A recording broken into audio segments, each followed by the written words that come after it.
Olá, muito boa tarde. A comunicação é cada vez mais o ambiente do cotidiano, seja para informar, seja para influenciar. Um contexto novo, determinado pela evolução tecnológica, que tem na inteligência artificial um capítulo ainda algo desconhecido.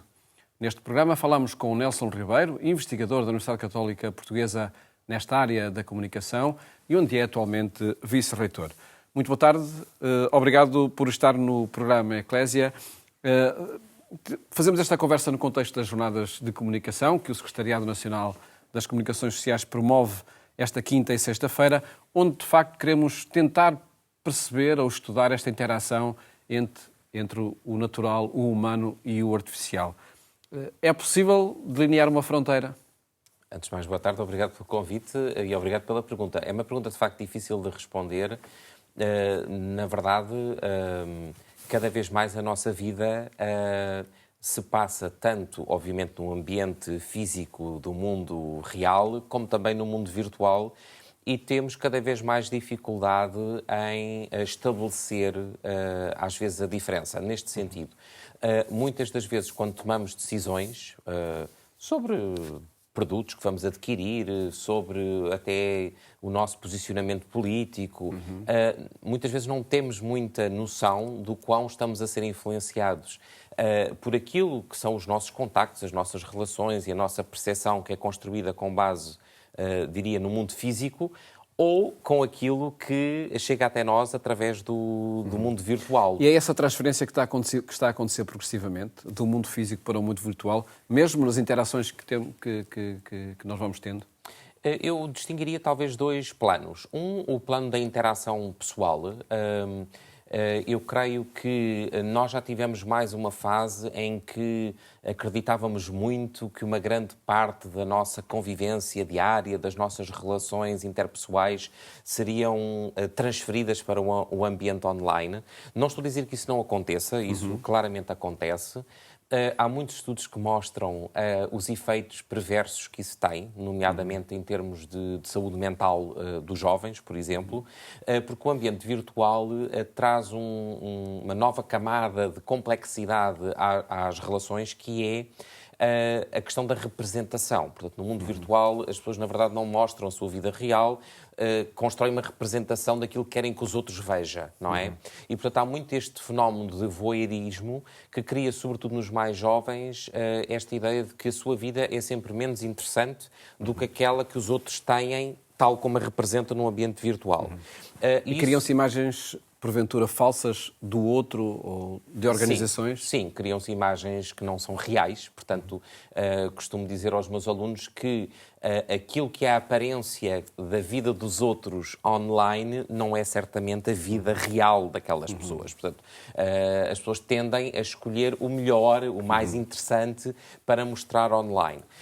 Isto para nós, diria adultos, é fácil compreendermos este fenómeno. Muitas vezes para adolescentes isto é um pouco difícil, não é? Portanto, há muitos estudos a mostrar a relação entre esta questão que estamos aqui a discutir e até problemas de saúde mental destas novas gerações, e também como cada vez é mais difícil estabelecermos limites entre aquilo que é a influência, que é uma palavra que também me parece que aqui é muito importante, do mundo digital, na forma como nós vemos o mundo, como nós vemos os problemas, como nós tomamos decisões, mesmo muitas vezes não tendo nós consciência do quão estamos a ser influenciados por algoritmos, pela inteligência artificial. Portanto, isso faz já parte do nosso dia-a-dia. E esse debate nós temos-lo muito em torno de grandes empresas e de eleições para chefes de Estado ou para autarquias, etc.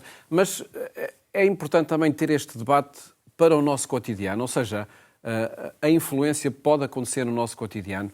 E faço esta pergunta também porque o primeiro dia das jornadas, na quinta-feira, vai girar em torno de 3 verbos: ser, parecer ou aparecer. E são 3 verbos que nós, poderemos estar a conjugar permanentemente na comunicação.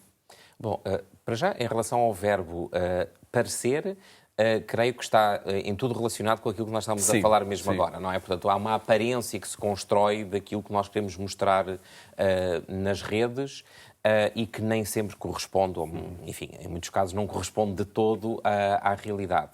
Depois, o aparecer, essa também é uma questão muito importante, porque para determinadas pessoas, hoje em dia, digamos que não aparecer nestas redes é como não existir. Não é? E, portanto, É um critério de cidadania, quase. É um critério de cidadania quase. E isso, de facto, deve nos levar a pensar, sobretudo, o que é que isso significa em termos também da pressão que muitas vezes isso coloca, sobretudo junto dos mais novos, não é? Porque eles sentem muito esta pressão para aparecer. Mas também para aparecer de uma forma que vá mimetizar os exemplos daquilo que vem online. E, portanto, reparemos que os adolescentes, todos nós já passámos por essa fase, portanto, há sempre esta necessidade de integração em grupos, não é? Quando isso passa para o online, esta aparência ganha mais importância, porque nós, na verdade, no online corremos o risco de só ver mesmo a aparência, não ver a pessoa. Portanto, é como se o ser ficasse um pouco invisível e ficamos apenas com a aparência e, portanto, eu acho que é uma questão sobre a qual vale mesmo a pena nós pensarmos e refletirmos. E também já vamos perceber de que forma é que podemos desenvolver um espírito crítico diante de tudo isto. Antes, essa outra questão que estávamos a falar, do necessário espírito crítico também a ter diante de propostas comerciais, propostas políticas, porque aí sim não podemos ser ingênuos, o uso influenciador do ambiente digital é uma constante e acaba por ser a arma maior. Sim, claramente. Portanto, essa é uma área na qual eu julgo que nós precisamos, enquanto sociedade, de muita literacia, porque creio que há uma grande falta, não é? Mesmo quando se fala de inteligência artificial, muitas vezes eu vejo este discurso como se a inteligência artificial fosse aquilo que aparece no chat GPT, algo estranho e distante. Algo estranho e distante, ou algo que as pessoas até já conhecem quando vão ao chat GPT, mas não percebem como a inteligência artificial está presente no seu dia-a-dia. Portanto, sempre que as pessoas fazem uma pesquisa online, os resultados que estão a obter estão a ser fornecidos por algoritmos que hoje em dia obedecem a critérios, muitos dos quais nós não conhecemos. Portanto, isso também é algo que nós, enquanto sociedade, deveríamos exigir uma transparência por parte das plataformas em relação aos algoritmos que estão a utilizar, e portanto isso permanece quase como uma espécie de caixa negra. Estão barricados. Estão barricados. É uma expressão do professor Nelson. Nós sabemos que, claro, um dos critérios dos algoritmos vai muito ao encontro da ideia da hipersegmentação, que é com base no perfil sociodemográfico das pessoas, com base no seu histórico online, vão-lhe fornecer determinadas informações, determinados produtos, mas eu julgo, e nós em teoria sabemos isto, mas quando estamos a navegar online, não estamos certamente a pensar que quando nos aparece uma notícia, aquela notícia não aparece por acaso, não é? Portanto, ela aparece... Ou poderemos dizer também quando recebemos uma mensagem no supermercado. Exatamente, portanto, com certeza. Portanto, nada disso acontece por acaso.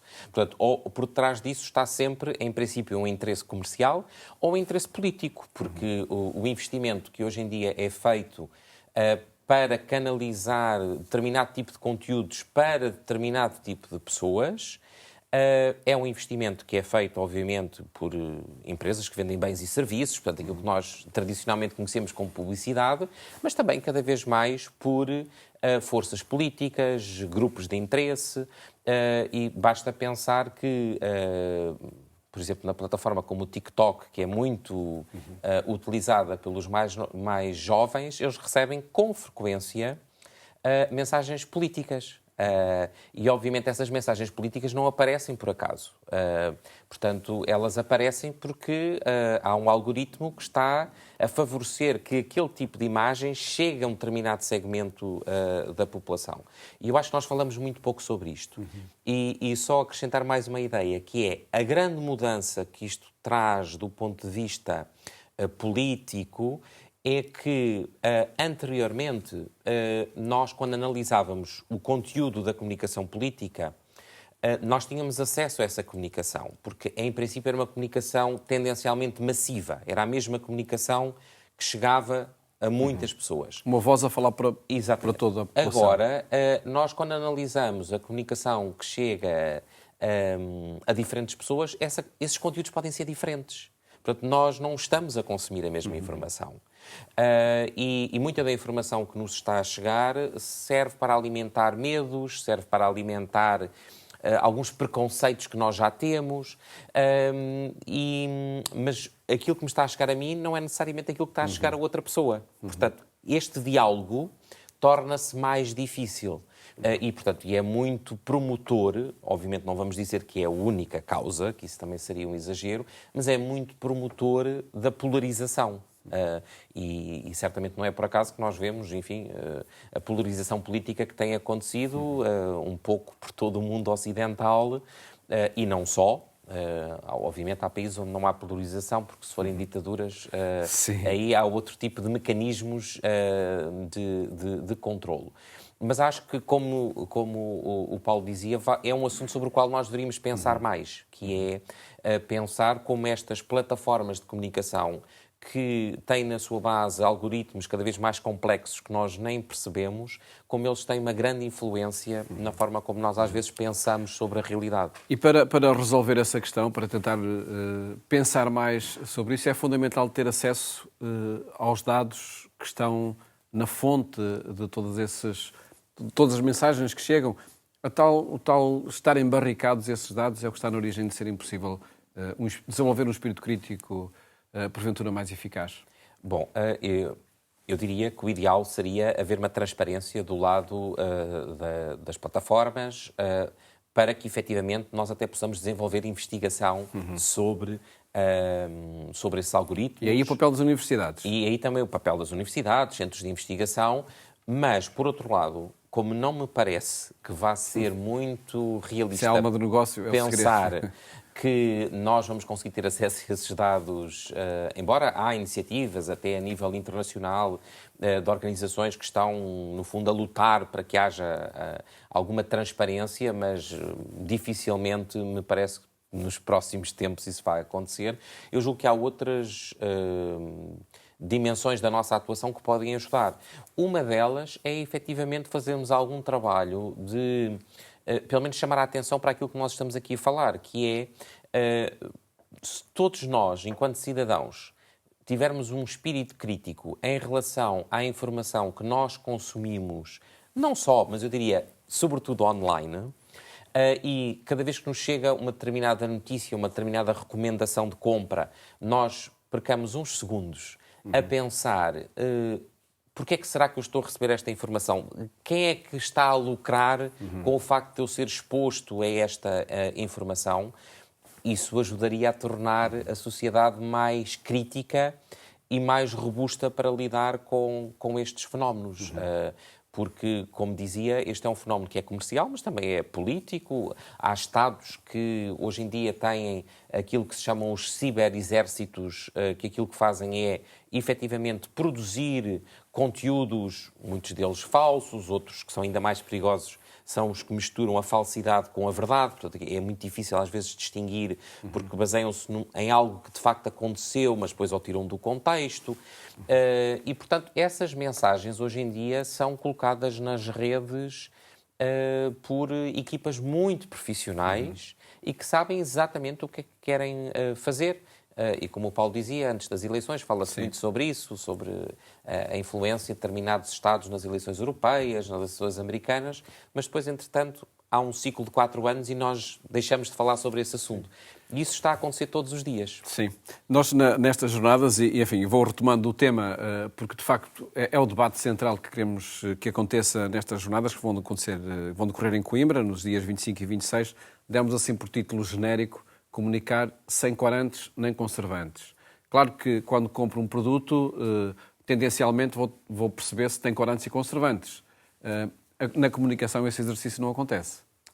Sendo os corantes e conservantes as tais influências que nos chegam, sim, não é? eu diria na comunicação acontece cada vez menos, não é? Portanto, se nós pensarmos um pouco, claro, as pessoas menos jovens como eu, lembrar-se-ão de um tempo em que nós discutíamos quem é que eram os detentores dos meios de comunicação para tentarmos perceber quais é que eram os grupos económicos que detinham as televisões, as rádios e os jornais, para no fundo também percebermos se haveria alguma influência dessas formas de propriedade na linha editorial dos meios de comunicação. No ambiente digital, a situação é muito mais complexa, porque, na verdade, muitas das plataformas que hoje em dia fazem chegar a informação até nós são plataformas que também têm os seus interesses, ponto 1, mas ponto 2, elas servem também de intermediárias, no sentido em que elas vão dar visibilidade aos conteúdos que lhe derem mais lucros. E, portanto, se esses conteúdos são conteúdos que normalmente provocam medo, que provocam espanto, que provocam surpresa, porque é isso que também mantém as pessoas mais presas na rede. Isso, aliás, é o que explica porque é que a desinformação circula muito mais rapidamente online do que a informação verdadeira, porque a informação, quando é verdadeira, nós não podemos criar uma história que tenha todos aqueles ingredientes para chamar a atenção. Quando estamos a criar uma história falsa, podemos ir buscar todos os ingredientes que sabemos que vão atrair a atenção das pessoas. Portanto, voltando à questão dos corantes e conservantes, é de facto difícil, hoje em dia, nós conseguirmos ter um escrutínio sobre a autenticidade da informação que nos está a chegar. Falta esse poder da regulação para identificar também na comunicação os corantes e conservantes, não é? Algo que está por fazer, sem dúvida. Mas neste contexto, qual é o papel do jornalismo? Eu julgo que o jornalismo, que é curioso, porque quando nós começámos a problematizar de uma forma, eu diria, mais séria o ambiente digital, uma das questões que se falava era que talvez o jornalismo tivesse a entrar numa fase de declínio, porque agora com as plataformas todas as pessoas poderiam partilhar informação online e, portanto, o jornalista, enquanto aquela pessoa que é responsável por dar informação, ia passar a ter a concorrência dos cidadãos que fariam isso. Percebemos hoje em dia como isso é uma total utopia, mas percebemos, por outro lado, parece-me, que há de facto uma reconfiguração do papel, ou deve haver uma reconfiguração do papel do jornalismo, que, tal como eu o vejo, eu acho que hoje em dia tem uma função diferente, que, na minha opinião, é mais importante.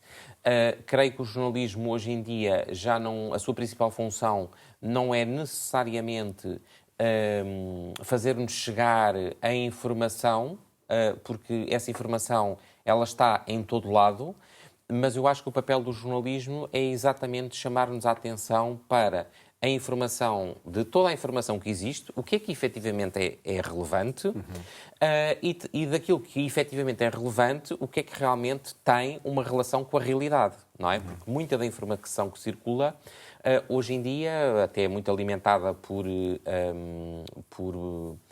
bots, portanto, é informação que não é verídica, não é? Portanto, esse trabalho de seleção e de chamar a nossa atenção para aquilo que é real e para aquilo que vale a pena nós focarmos a nossa atenção, para mim, esse é o verdadeiro papel do jornalismo. Não é redutor? Ter esse papel quase só de árbitro para identificar o que é verdadeiro e o que é falso? Eu acho que não é redutor, porque eu acho que, na verdade, é aquilo que é importante para a sociedade que nós temos hoje em dia. Porque na sociedade em que nós temos hoje em dia, em que nós vemos que grande parte das pessoas não fazem uma avaliação muito crítica da informação que lhes chega e, portanto, tomam decisões, quer seja de compra, quer seja de passarem a ter uma opinião muito vincada sobre um determinado assunto, com base em informação que não é verdadeira. Eu acho que se o jornalismo conseguir fazer esse papel, eu não acho que seja um papel redutor. Por exemplo, se o jornalismo conseguir evitar que nós estejamos durante uma semana, nós, enquanto sociedade, a focar a nossa atenção num assunto que é totalmente irrelevante e nos ajude a focar a nossa atenção em assuntos que têm interesse para a sociedade, eu acho que isso é um papel inestimável do jornalismo. Claro que é assim, o jornalismo não vai deixar de dar notícias, não é? Mas para contar as suas histórias. Para mim, exatamente, mas para mim claramente essa função hoje em dia passou a ser menos importante do que guiar a nossa atenção para aquilo que de facto é importante. Porque realmente houve uma altura em que o jornalismo, a sua principal função era partilhar informação. Hoje a informação ela está em todo lado, não é? Portanto, agora, a informação relevante, a informação de facto baseada em factos, isso é algo que parece-me que é um património muito importante que o jornalismo deve preservar e que lhe garantirá uma função social muito importante.